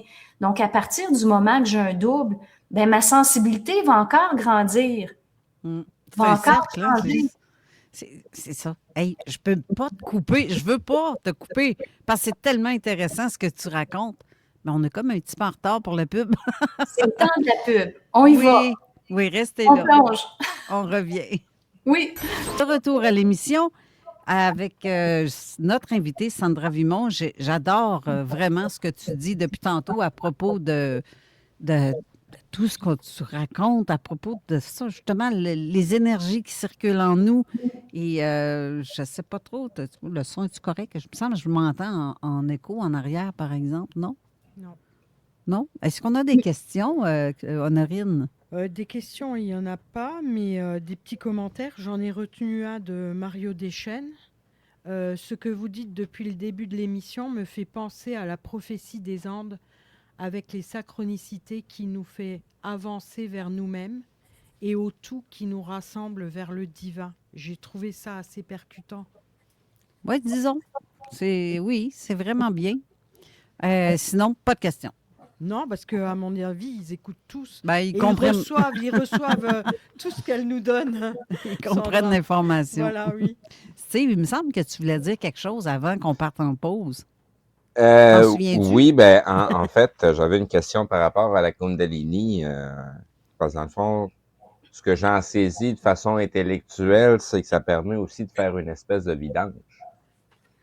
Quand ça se met à circuler, on vidange quelque chose parce que, tu sais, la description du phénomène que tu en fais, là, ce qu'on ressent physiquement, ben, tu sais, c'est des choses que j'ai déjà ressenties, sauf que, tu sais, on n'associe pas ça nécessairement à une montée de Kundalini. Tu sais, de commencer à ressentir des picotements ou des engourdissements, les pieds, les bras. Tu sais, je me dis, Caroline, je suis en train de faire de l'arthrite depuis le temps que je travaille physique, que j'ai mal partout. Ouais, c'est Ça bon qui est point, en train de ça. commencer à mon âge, tu sais.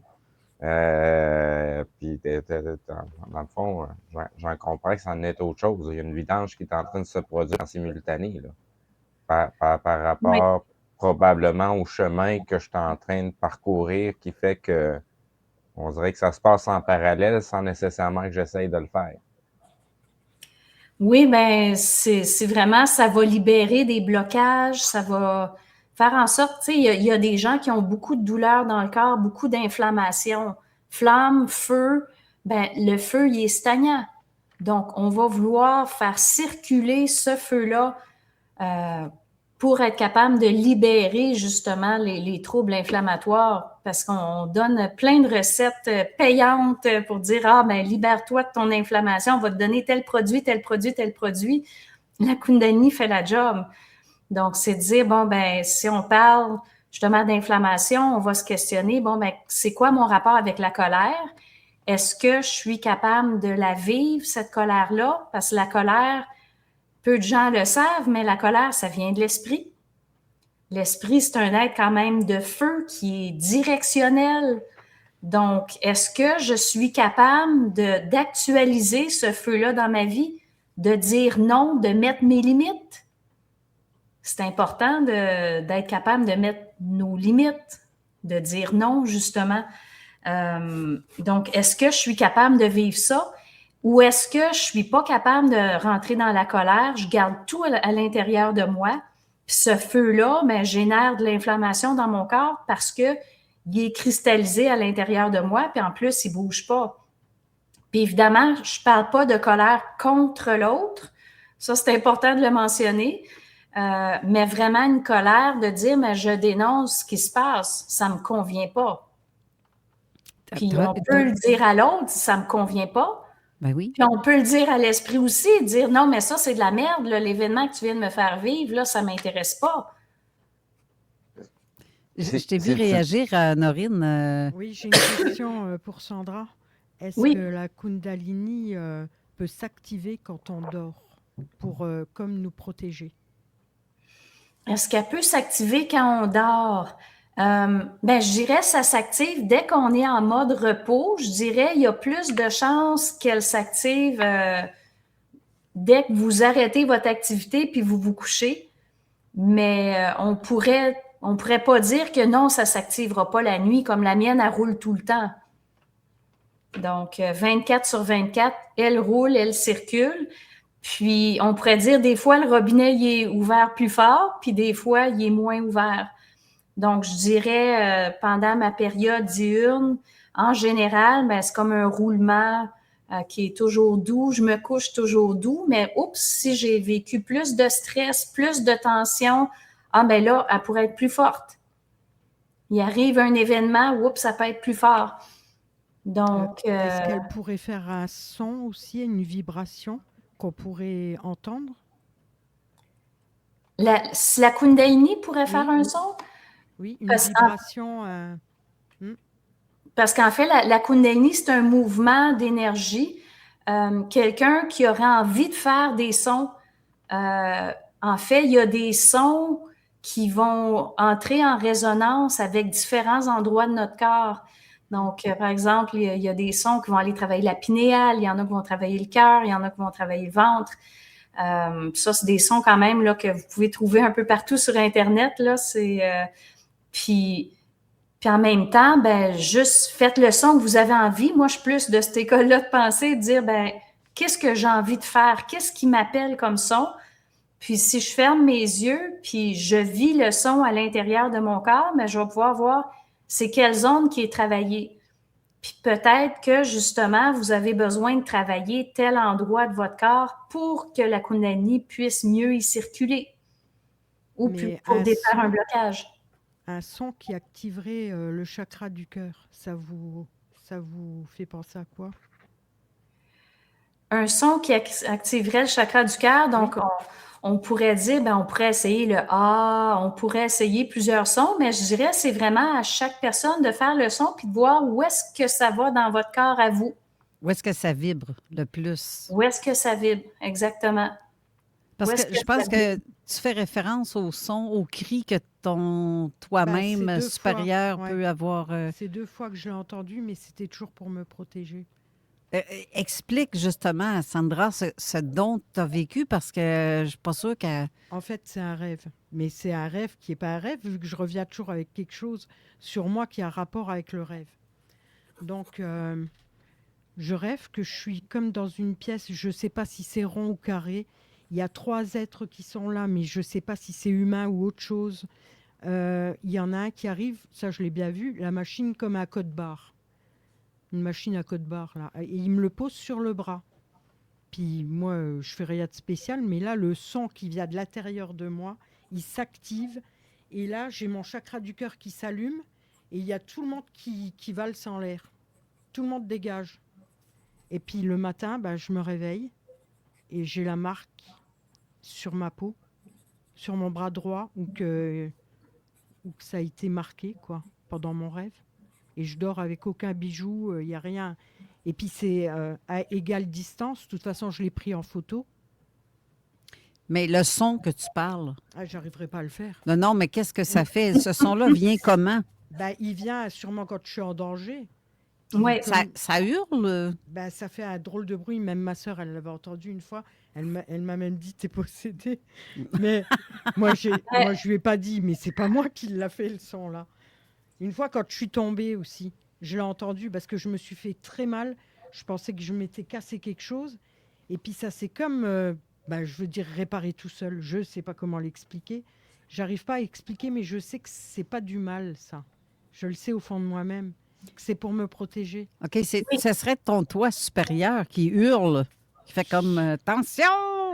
Peut-être. En fait, je peux faire une lecture assez claire de cet événement-là. Les gens ont l'impression que quand ils rêvent, c'est rien. Tu sais, c'est comme, quand j'imagine. Mais en fait, le rêve, c'est vraiment un déplacement de la conscience dans un plan de conscience. Ça peut être dans le plan de conscience astral, ça peut être en surmental. Quand on dit je rêve pas, on pourrait être à la source, dans le sens que tout est noir, il ne se passe rien. Donc, notre conscience est toujours quelque part. Ça, c'est important de le comprendre. Dans le cas de ton rêve, c'est un rêve où est-ce que ta conscience est dans le plan surmental, tu n'es pas en astral. Okay. Comment je le sais? Déjà, le plan astral, on est vraiment dans un monde où est-ce qu'une pomme devient un chat, devient une banane, puis les choses se transforment de manière assez bordélique, on va le dire comme ça. En surmental, on est dans un monde organisé. Les êtres extraterrestres, c'est là qu'ils sont, en surmental. Puis, il y a beaucoup de technologie sur ce plan-là, contrairement au plan astral qui est beaucoup moins technologique. Donc, en surmental, on va voir des vaisseaux, des ordinateurs, du filage, du matériel électrique, électronique. Alors, déjà, en mentionnant code barre, ça m'a fait « oups », parce que la plupart des technologies qui sont ici, en fait, toutes nos technologies qui sont ici sur la Terre proviennent du plan surmental. Ils ont été développés là-bas avant, puis tranquillement, ce qui est là-bas commence à apparaître ici. Alors moi, si je vais en surmental, je vois des technologies, mais je sais ce qui s'en vient sur la planète parce que on peut rien inventer ici si c'est pas déjà en surmental. Alors, tu dis, tu es dans une pièce, il y a 3 êtres, on parle de code barre, une trace sur la peau, j'ai déjà vécu ça aussi, donc on est vraiment avec des êtres quand même très puissants s'ils sont capables de se rendre jusqu'à ton corps physique, là, c'est pas du bas de gamme. Donc, des extraterrestres qui habitent en surmental, ce qu'il faut pas oublier, nous sommes multidimensionnels, nous, en tant qu'êtres humains, mais eux autres aussi sont multidimensionnels. Alors, c'est pas parce qu'on dit que ce sont des êtres du plan surmental qui n'ont pas d'autres corps inférieurs. Alors, nous, on pourrait dire sur la planète Terre, les gens en général ont une conscience astrale, mais ils ont plusieurs corps. Après ça, ben, quand on vit la fusion avec l'esprit, ben, on est un être surmental, mais on a encore plusieurs corps. Alors, on est probablement avec des gens qui ont une conscience surmentale, mais qui ont un corps astral, qui ont un accès très fort jusqu'à la matière. Donc, ils ont très fort probablement accès à des formes de matérialisation justement dans le plan physique. Même s'ils ne le font pas, il y en a beaucoup qui ont cette capacité-là. Donc, qu'est-ce qui arrive? Ben, ces êtres-là peuvent attaquer des êtres humains. Souvent, ça va se faire pendant que l'être humain dort. Donc, lui, il balaie ça de la main et dira, ben, c'est un rêve. Mais non, c'est pas un rêve. C'est vraiment une attaque nocturne sur nos corps physiques et subtils dans ce cas-ci. Puis, j'ai déjà eu une plaque exactement comme tu le mentionnes sur mon bras droit. Il y en a qui ont ça sur la jambe à l'occasion. J'ai déjà aussi été victime d'une abduction, alors je connais vraiment le phénomène. Puis, on peut se retrouver à 2 endroits en même temps. Donc, tu l'as vécu dans ton rêve. Donc, d'un côté, tu es couché dans ton lit. Puis, d'un autre côté, tu te retrouves avec des êtres qui sont autour de toi, qui font un travail sur toi. Alors, c'est vraiment là qu'on commence à vivre l'expérience de la multidimensionnalité, que oui, on peut être à 2 endroits en même temps. Il y en a qui ont l'impression qu'une abduction, ben, on vous prend avec votre corps physique puis on vous amène ailleurs. C'est pas ça la réalité. Du moins, c'est pas ce qui se passe normalement. Donc, ils vont vraiment prendre vos corps subtils et les amener dans leur vaisseau, dans leur laboratoire. Puis, quand on est en danger, qu'est-ce qui arrive? Il me semble que c'est Steve qui l'avait mentionné plus tôt. On a beaucoup de mémoriels dans notre corps. Puis, on a des souvenirs dont on ne se rappelle pas intellectuellement de comment se sortir d'une situation difficile. Puis, dans mon cas, comment je m'étais sortie? Moi, je m'étais retrouvée sur une table avec des êtres autour de moi qui essayaient de faire éclater mes corps subtils avec des ondes sonores discordantes. Puis, j'ai dit à mon esprit, mais qu'est-ce que je fais? Puis, tout de suite, c'est mon corps qui a réagi. Puis, dans mon cas, c'est le plexus solaire qui a fait comme une explosion vers l'extérieur, puis ça l'a arrêté complètement l'expérience. Donc, si je le détaille plus, ça l'a coupé les lignes de temps qui chevauchaient ma propre ligne de temps. Parce que les êtres extraterrestres maîtrisent les lignes de temps, les lignes temporelles, puis ils peuvent chevaucher leur temps sur le vôtre aussi. Ce que tu dis, Sandra, là, tu me fais capoter parce que j'ai des frissons depuis tantôt. J'aurais pas dû me mettre une chemise légère de même parce que j'ai le poil des bras de même. Mais c'est parce que tu fais réagir Honorine aussi, parce que je la vois aller depuis tantôt, elle est dans tous ses états. Il n'y a pas de caméra sur elle, mais tu ne vois pas. C'est fou, là, parce qu'à chaque chose que tu dis, elle fait comme les larmes. Donc, pauvre Honorine. Non, mais je te remercie vraiment parce que tu es la première personne qui me rassure en même temps. Parce que, en fait, j'ai vécu tellement de choses comme ça.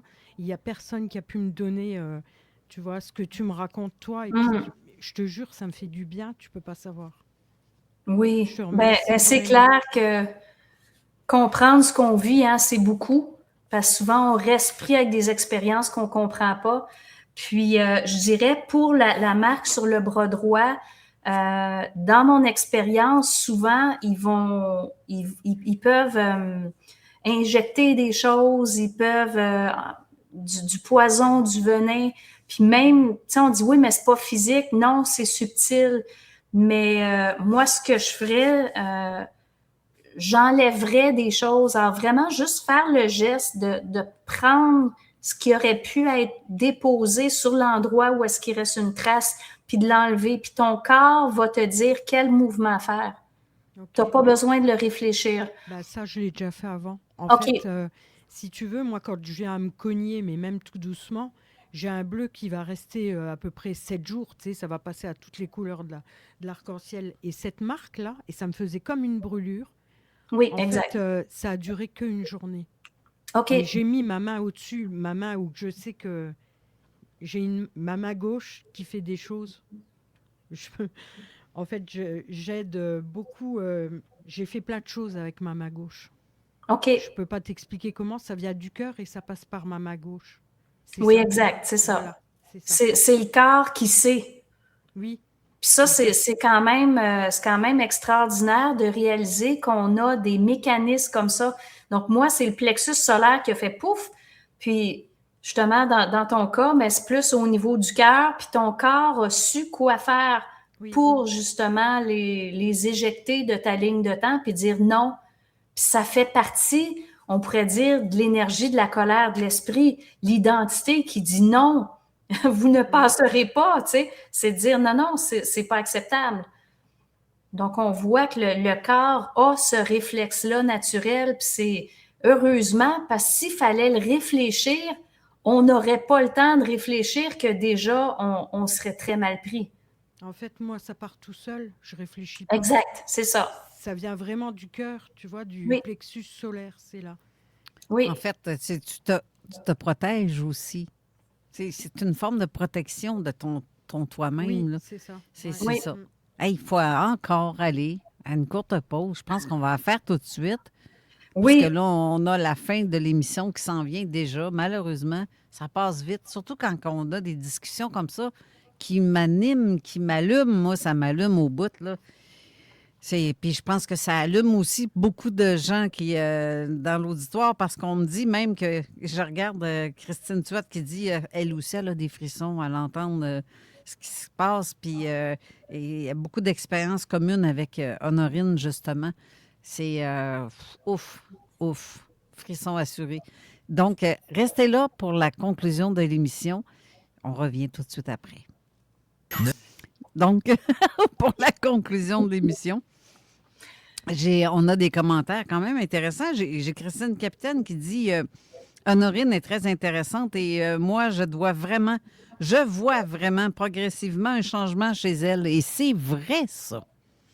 Il y a des batailles épouvantables dans lesquelles tu as participé dans, on va dire, tes rêves, pendant ton sommeil, mais qui en fait, c'est réel. Tu te souviens quand tu disais plonger dans un tunnel aussi, puis que c'est comme en descendant, tu entendais crier, hurler des êtres autour de toi, comme si ta lumière les faisait fondre. C'est pas compliqué. Ce genre de truc-là aussi, c'est. Mais il y a tellement de choses aussi qui t'arrivent, Honorine, qui fait.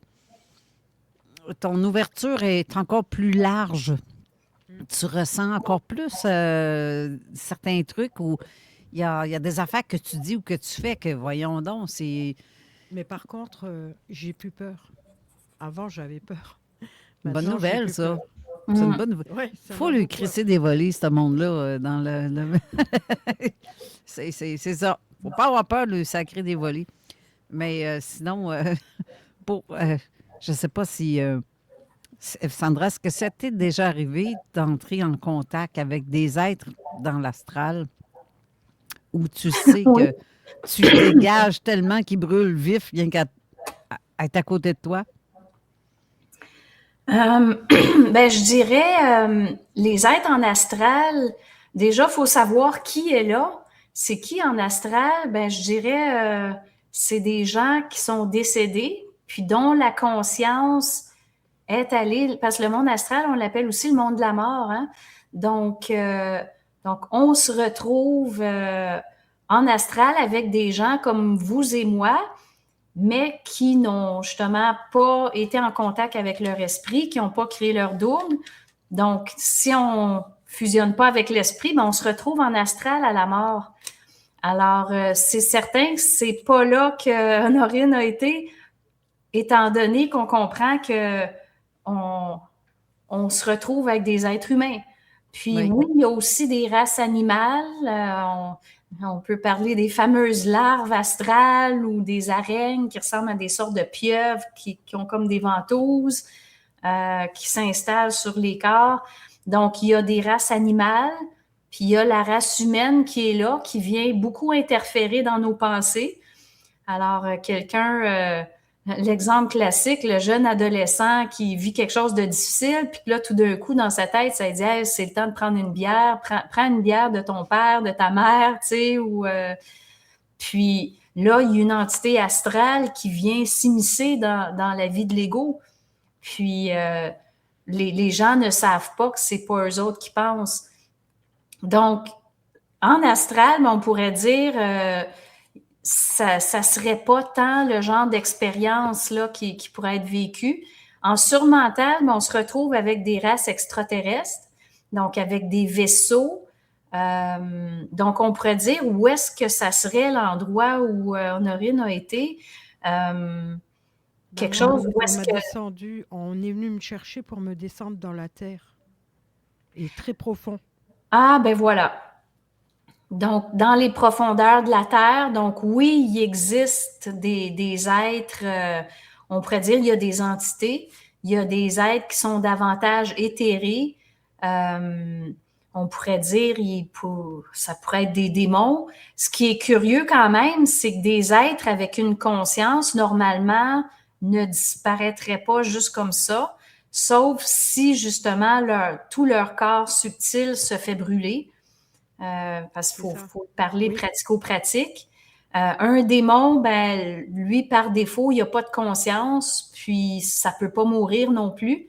Les êtres en surmental, ce sont des immortels aussi. La seule façon de les éliminer, c'est justement de faire exploser leur corps subtil. Alors, si on est dans le fond de la Terre, on pourrait dire, mais il pourrait y avoir des êtres éthérés qui devaient être éliminés.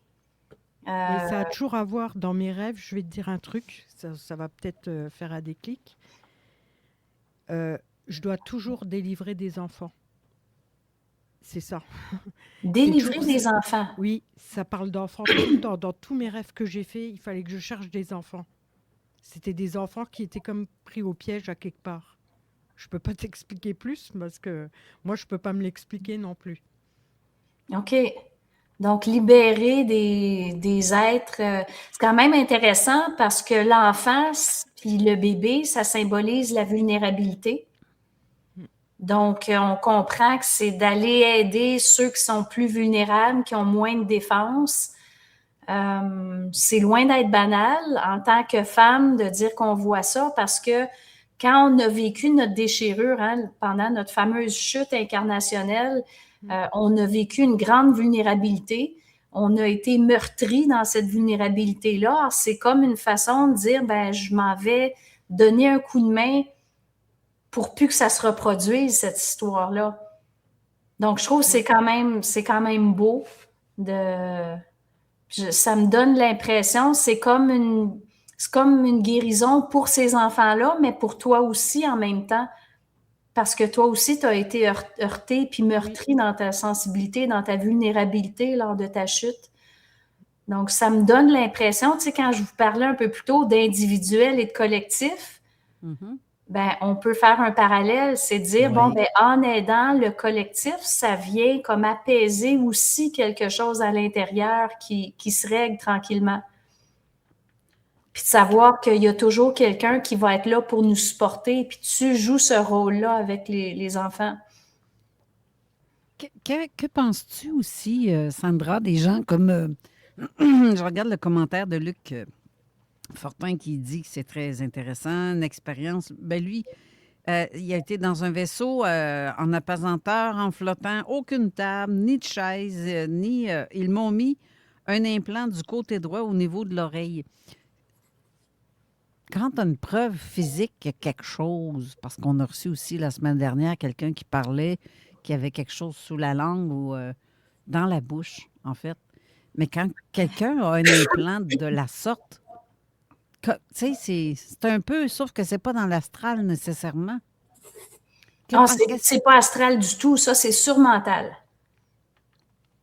Ouais, l'histoire des implants, là, alors quand on est plus dans les mondes technologiques, ouais. on est en surmental. Donc oui, puis ça nous met devant l'évidence à quel point que ces races-là viennent entraver l'être humain, viennent interférer l'être humain. Mais le côté occulte qui est intéressant, c'est que si on se fait faire ça, si on se fait violer comme ça dans nos corps, ben c'est qu'il y a une identité à aller chercher, il y a une autorité à aller chercher, il y a un nom à aller chercher, puis dire, ben non, ça passera pas.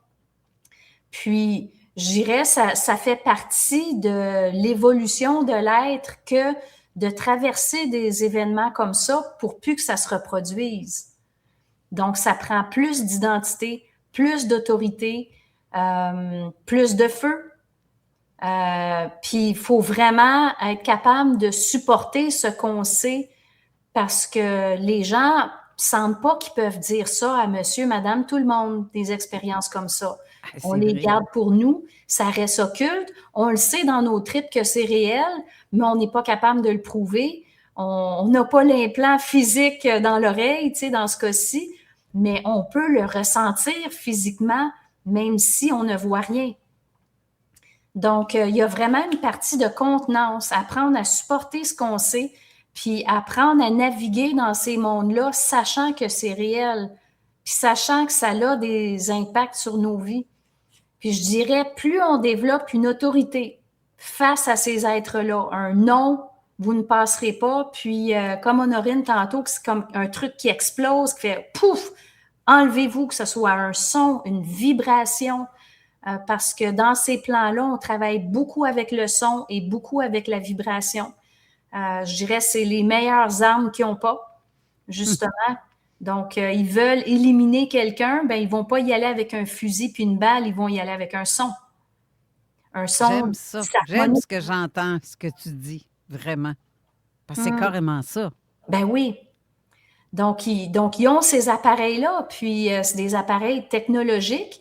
Nous, notre force, en tant qu'être en évolution de conscience, c'est que notre corps sait comment gérer ça.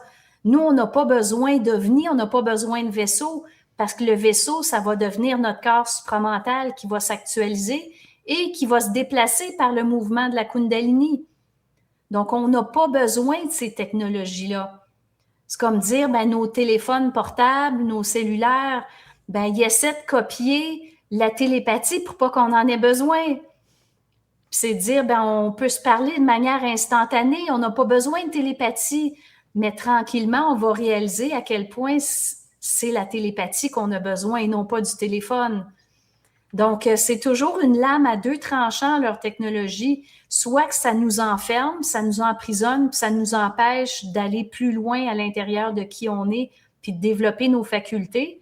Mais après un certain moment, on réalise que la technologie est limitante, puis on veut aller plus loin, puis on va vouloir se développer de plus en plus.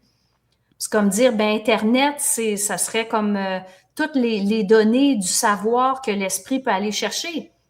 Mais l'esprit va aller beaucoup plus loin dans les informations qu'il peut me donner parce qu'Internet peut juste me donner ce qui a été mis sur Internet. Oui. Donc, c'est limité. Puis c'est la même chose avec l'intelligence artificielle. Vous n'aurez jamais toutes les réponses parce que ce qui est là-dessus, c'est limité. Tandis qu'en fusionnant avec l'esprit universel, ben, on a accès au circuit universel et non pas au circuit seulement du web. Ben moi, je suis bien plus intéressée d'avoir accès au circuit universel qu'au circuit du web. Même si dans le monde pratico-pratique, c'est intéressant, les informations sur le web, ça peut me donner un coup de main. Je veux couler une dalle de béton, comment je fais? Bon, OK. Mais tranquillement, l'esprit apprend à maîtriser la matière. Puis tranquillement, l'esprit va pouvoir me dire comment couler une dalle de béton si un jour quelqu'un l'enseigne à son esprit. On pourrait dire, mais comment ça que l'esprit ne le sait pas? Ben, il ne le sait pas tant qu'il n'a pas fusionné avec un ego qui sait comment faire. Puis ça, c'est important d'en prendre conscience que que l'esprit ne connaît pas la matière s'il n'a pas vécu la fusion avec l'ego. Puis on pense, ben oui, mais c'est mon esprit, il devrait le savoir, il me voit aller depuis combien de vies? Ben oui, mais il n'a pas vécu la fusion. C'est comme dire, tu regardes la télé depuis des vies puis des vies, mais à un moment donné, il faut que tu rentres dans la télé, il faut que tu rentres dans la scène. Donc, tranquillement, l'esprit s'instruit de la matière. Oui, Steve.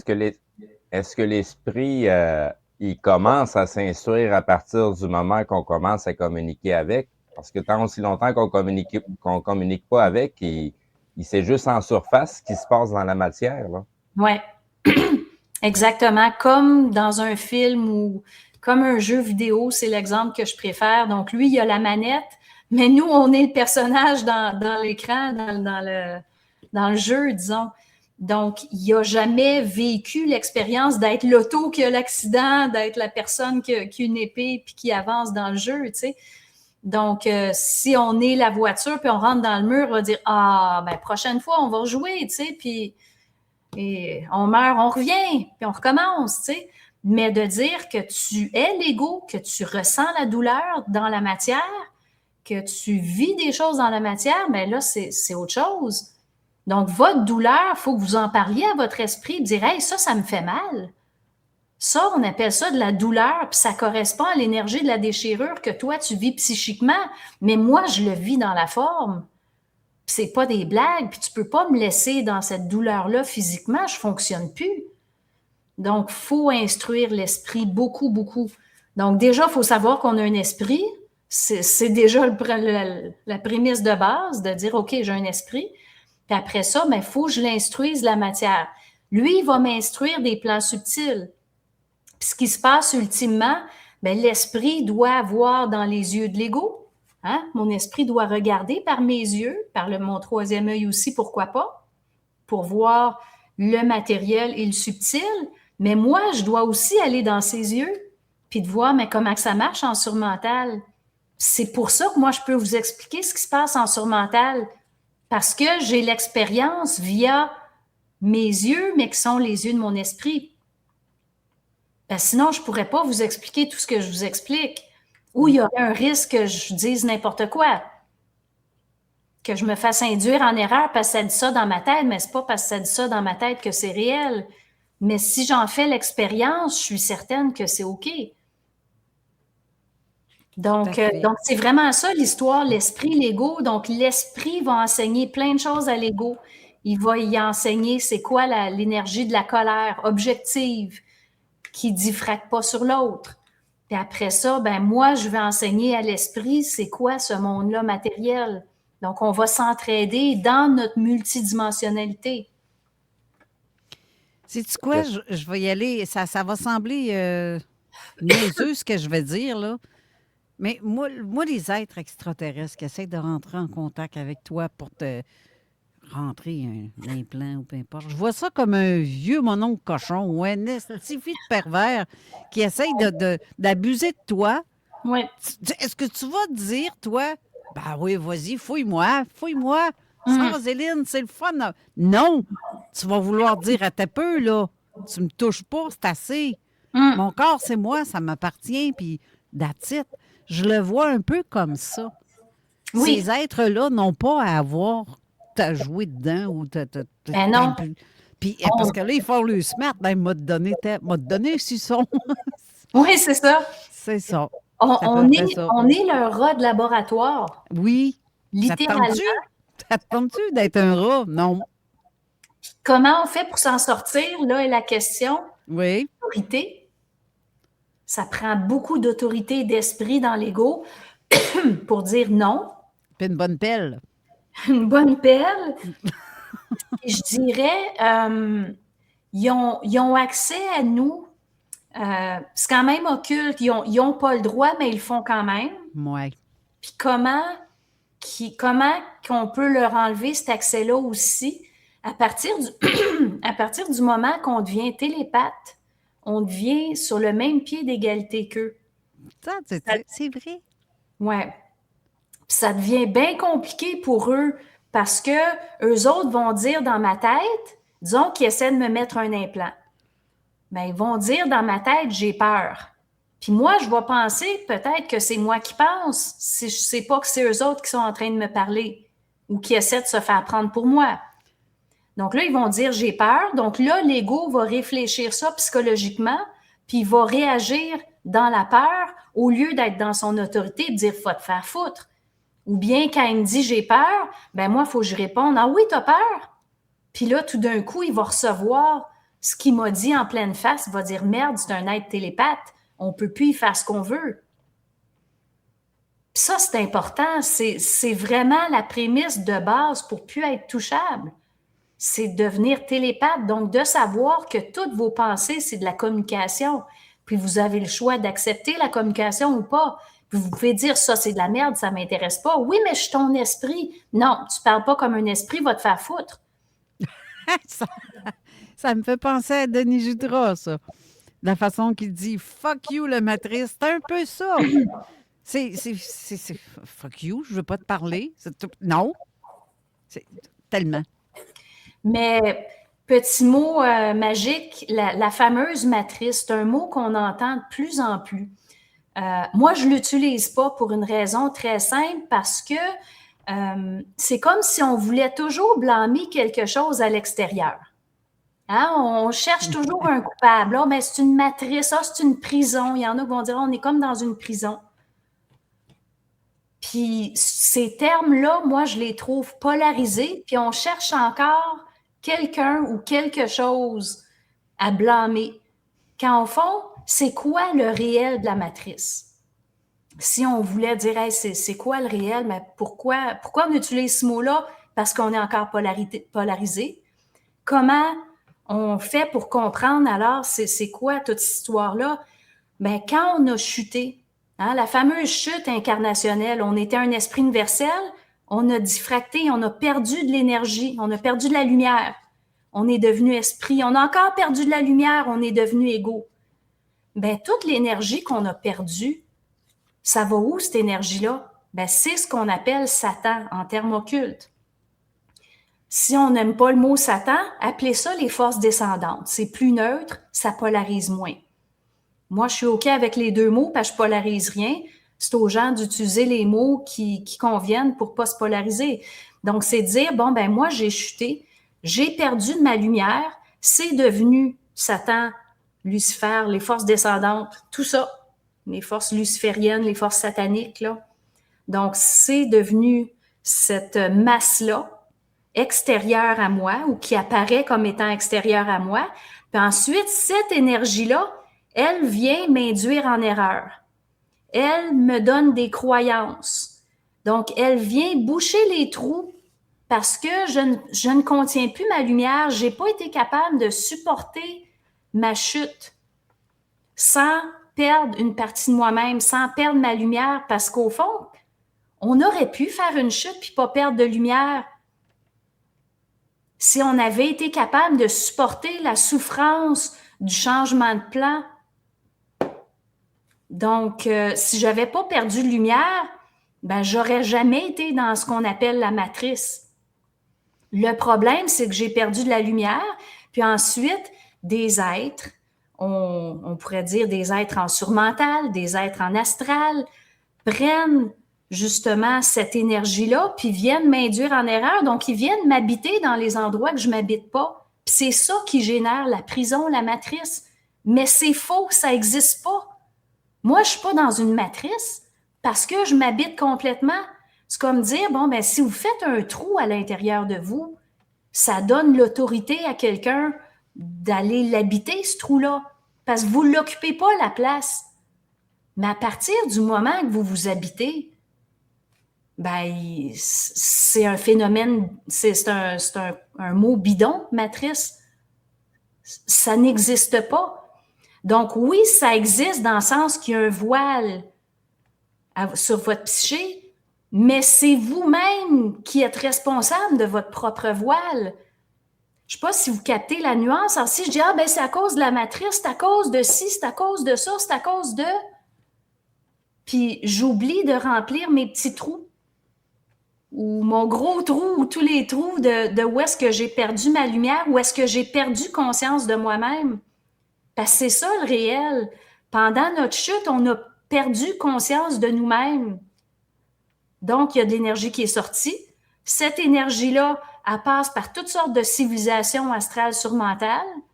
Donc, au lieu, disons, je reviens à mon exemple de tantôt, le jeune homme qui dit « je vais prendre une bière » parce qu'il a de la peine, il n'est pas bien, il vient de se faire laisser par sa blonde. Donc, lui, il n'est pas capable de supporter la souffrance qu'elle l'a laissée, qui correspond à la souffrance de sa déchirure. Donc, il laisse l'entité rentrer. Donc, il est dans la matrice. Donc, il est voilé. Mais si le jeune homme dit hey, au lieu d'aller prendre une bière, je vais accepter de la vivre, ma déchirure, je vais accepter de la vivre, la tristesse, je ne rentrerai pas en mécanisme de fuite psychologique. Ben, à partir du moment qu'il ne rentre pas en mécanisme de fuite psychologique, il réintègre sa lumière, puis il n'y aura plus la pensée de l'entité qui essaie de profiter de sa vie à lui pour dire on va prendre une bière, puis là, ils vont faire une alliance pendant combien d'années? Ce jeune homme-là avec l'entité. Puis après ça, on blâme la matrice, on blâme la... Je veux dire, il n'y a personne à blâmer. C'est ça. C'est pas toujours la faute des autres. Puis en passant, je veux juste répondre à un commentaire de Luc. Non, ça ne veut pas dire que c'était des gris ou peu importe ton histoire de vaisseau. Il n'y a pas seulement que des gris, des petits, des moyens, des grands, des reptiliens ou peu importe. Tu peux avoir une apparence humaine. Ça se fait passer pour un beau smart, mais dans le fond, ça ne l'est pas. C'est juste ça. Mais puis là, c'est là que l'émission se termine, malheureusement, parce qu'il est 2 heures. Mais je pourrais répondre juste à ce petit bout-là. Oui, vas-y. C'est la vibration qui nous dit si c'est sécuritaire ou pas, si c'est correct ou pas. Oui. Face à notre intégrité. Parce que des fois, ils sont bien beaux, mais c'est de la grosse merde. Puis là, tu dis, montre-moi ton vrai visage, mon esti. C'est ça. Puis là, tout d'un coup, ben, ils enlèvent leur masque, puis là, on voit qui c'est. Surprise. Ça ça prend de l'autorité. C'est ça. Je ferme la parenthèse. Merci. Steve, pour la fin, as-tu que tu as un commentaire? Ben, ça fait au moins 2 blocs que j'essaye de l'insérer, puis on part sur autre chose. Je sais pas, c'est parce qu'il m'est arrivé un petit événement rapidement avec mon garçon, où tu sais, il est parti à brailler parce qu'il y a quelque chose qu'il aimait pas. Puis je me suis rendu compte à quel point qu'on est programmé pour faire de la répression de l'expression de la souffrance. Pleure pas, ça va bien. Ouais. Tu sais, puis au bout de la ligne, j'étais là, Chris, on est là à essayer d'exprimer notre colère sans diffracter, mais dès notre jeunesse, on passe notre temps à essayer de mettre un couvercle sur la marmite. Fait que si t'as jamais l'expérience de pouvoir, tu sais, vivre avec ta colère, t'apprends jamais à la gérer, puis à la canaliser, puis à en faire quelque chose de plus intelligent que de, tu sais, toujours essayer d'enfouir ça au plus profond de toi pour pas que ça gêne les autres.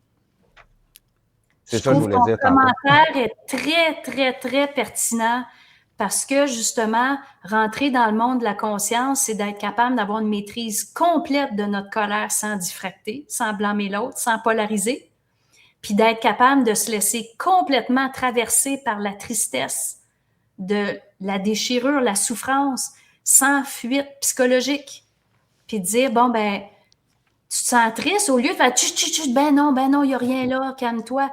Ben, c'est dire, regarde, je suis avec toi, laisse-le te traverser, tu es en sécurité. Juste de faire ça avec nous-mêmes, avec nos proches, avec nos enfants, ça change tout. C'est ça. Au lieu de dire, ben non, il n'y a rien là, relève-toi, là, regarde, t'as pas si mal que ça. Je dirais, je suis là avec toi, est-ce que ça va? Juste d'accepter de vivre ce qui est là, sans aucun mécanisme de fuite psychologique, sans polarité. Laisser être. C'est par là que ça passe le réel. J'ai peur qu'il manque la fin de l'émission parce qu'on défonce vraiment. On a défoncé déjà l'émission. Merci beaucoup, Sandra, d'avoir été là. Il va falloir qu'on se reprenne parce que c'est fort intéressant de discuter avec toi. Donc, la saison prochaine, ça serait le fun de te revoir. Réserve-toi un petit trou quelque part un samedi. Ça serait bien le fun. Merci, Patricia aussi, de Honorine. Et Steve, merci beaucoup.